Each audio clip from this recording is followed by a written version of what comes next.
எல்லார் வீட்டுக்கும் போய் கனவு, உன்னுடைய கனவு என்ன, கனவு என்னன்னு என்று 1,00,000 1,00,00,000 குடும்பங்கள்னு போய் கேட்கிறாயே.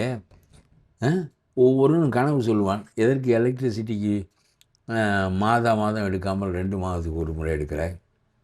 நீ தருகிறேன் எனக்கு வீடு வேண்டும், எனக்கு நிலம் வேண்டும், தருவாயா?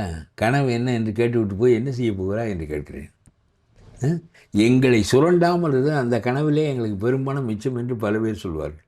பல பேர் சொல்வதே இல்லை. ஆமாம், பெரிய கனவு கேட்க வந்து விட்டாய், நனவு கேட்பதற்கே உனக்கு துப்பு இல்லை, கனவு கேட்க வந்து விட்டாய் என்று பல பேர் விரட்டி விட்டார்கள். இதுக்கு 50,000 பேர், இதுக்கு 40-50 கோடி ரூபாய் செலவு.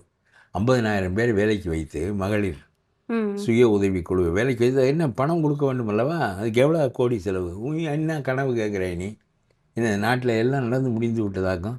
இது அமெரிக்காவே கிடந்து தடுமாறுகிறான் ஒவ்வொருவனும், ஜப்பான் கிடந்து தடுமாறுகிறான். இவையெல்லாம் வளர்ச்சியில் உச்சத்தை தொட்ட நாடுகள்.